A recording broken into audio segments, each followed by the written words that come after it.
ஒரு கிராமத்துல 2 பேர் இருந்தாங்க. ஒருத்தன் பேரு சோமு, இன்னொருத்தன் பேரு ராமு. 2 பேருக்கும் சாமி மேல ரொம்ப பக்தி உள்ளவங்க. தினமும் கோவிலுக்கு போய் சாமியை கும்பிட்டு அதுக்கு பிறகுதான் தங்களோட வேலைகளை செய்வாங்க. அதிலும் ராமு நல்ல உழைப்பாளி, எதையும் முயற்சி செஞ்சு பார்த்துருவான். ஆனால் சோமு எதுக்கெடுத்தாலும் அடுத்தவங்க வந்து தனக்கு உதவி செய்யணும்னு நினைப்பான். இப்படி இருந்த சோமுவை பார்த்து ராமு, டேய் சோமு, உன்னைய நீ மாத்திக்க. எப்பவும் அடுத்தவங்க நமக்கு வந்து உதவி செய்வாங்கன்னு நினைக்காத. நாமளும் நம்மளால முடிஞ்ச வரைக்கும் முயற்சி செய்யணும். அது நமக்கு எப்போதும் கை கொடுக்கும். நாம கொஞ்சமாவது முயற்சி செய்யாம அடுத்தவங்களையே எப்போதும் நம்பி இருந்தா நாம முன்னேற முடியாது. அதே மாதிரி நாமளும் மத்தவங்களுக்கு முடிஞ்ச வரைக்கும் உதவி செய்யணும்டான்னு அறிவுரை சொல்லுவான். ஆனா ராமு சொல்றத சோமு கேட்காம, டேய், மரத்தை வச்ச ஆண்டவன் தண்ணி ஊத்தாம போக மாட்டான்டா.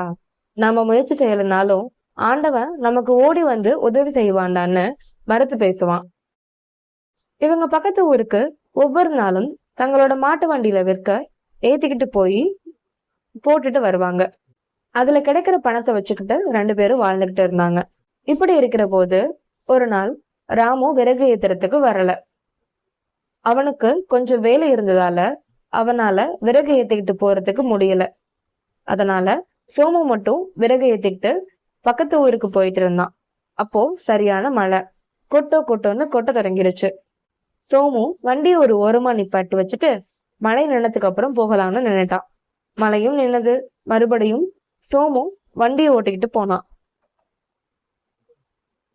வண்டி போய்கிட்டே இருந்தது. அப்ப வழியில ஒரு காட்டாத்துல மழை பெஞ்சதுனால தண்ணி ஓடிக்கிட்டு இருந்துச்சு. தண்ணி அதிகமா இல்ல. அதனால சோமு வண்டி தைரியமா காட்டாத்துல குறுக்க ஓட்டிக்கிட்டு போனான். அப்படி போறபோது வண்டி காட்டாத்த கடந்து பக்கத்துல இருக்கிற பள்ளத்துக்குள்ளார மாட்டிக்கிச்சு. சோமு மாட்டை தட்டி அடிச்சு ஓட்ட பார்த்தான். வண்டி நகரல. வண்டி சக்கரம் நல்லா சகதியில சிக்கிருச்சு. ரொம்ப தரை ஈரமா இருந்ததால மாடுகளால வண்டியை இழுக்க முடியல. சோமுவுக்கு என்ன செய்யறதுன்னு தெரியல. அவன் வண்டியை விட்டு இறங்கி, கடவுளே, என்னோட வண்டிய சகதியில இருந்து தள்ளிவிடு. இப்படி வண்டி சக்கரம் சிக்கிருச்சே, நான் என்ன செய்யறது கடவுளே? கடவுளே, கடவுளே, இங்க வந்து என்னோட வண்டிய சகதியில இருந்து மேல தூக்கி விட்டுருன்னு கடவுள்கிட்ட மனமுருக வேண்ட ஆரம்பிச்சான். வழியில போறவங்க வாரவங்க எல்லாரும் அவனை பார்த்துக்கிட்டு என்னமோ இந்த ஆளு செஞ்சுட்டு இருக்கான்னு நினைச்சுக்கிட்டு அவங்க பாட்டுக்கு போய்கிட்டு இருந்தாங்க. சோமுவும் ரொம்ப நேரமாக கடவுளை வேண்டிக்கிட்டே இருந்தான். கடவுள் வரல. சோமுவுக்கு ரொம்ப கோபமா போயிருச்சு. கடவுளே, உன்னைய எவ்வளவு நம்பி இப்ப அழைச்சிருப்பேன். ஆனா நீ வந்து எனக்கு உதவி செய்யலையே, நான் யாருக்கிட்ட போவேன்? என் மேல உனக்கு கருணையே இல்லையான்னு மறுபடி கடவுளை நினைச்சு வேண்டிக்கிட்டே இருந்தான். அவனோட வேண்டுதலை கேட்ட கடவுள் அவன் மேல இறக்கப்பட்டு அவன் முன்னால வந்து நின்னாரு.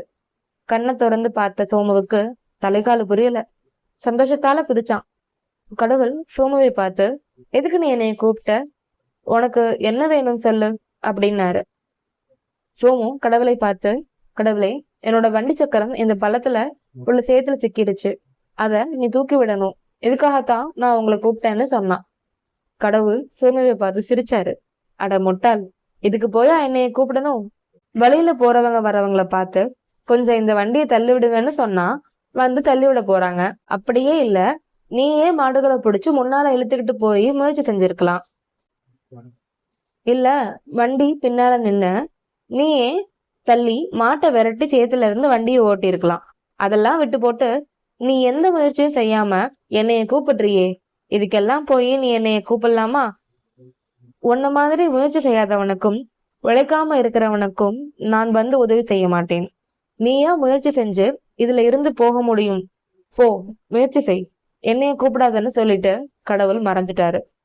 சோமுவுக்கு அப்பதான் புத்தி வந்தது. அடடா, நாமளே முயற்சி செஞ்சிருக்கலாமே.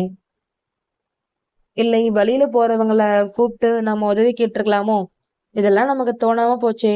அது மட்டும் இல்லாம நம்ம முன்னால கடவுள் வந்து உனக்கு என்ன வேணும்னு கேட்டபோது முட்டாள்தனமா இந்த வண்டி சக்கரத்தை தூக்கி விடன்னு கேட்டுட்டோமே. சே, நம்மளோட அறியாமையை என்னன்னு சொல்றது அப்படின்னு நொந்து போய் இனிமே நாமளே முயற்சி செய்வோம். நாம முயற்சி செஞ்சா கடவுள் நமக்கு நாம கூப்பிடாமலே வந்து உதவுவாருன்னு நினைச்சுக்கிட்டு வழியில போறவங்களை கூப்பிட்டு வண்டிய சேத்துல இருந்து எடுத்துக்கிட்டு கிளம்பினான்.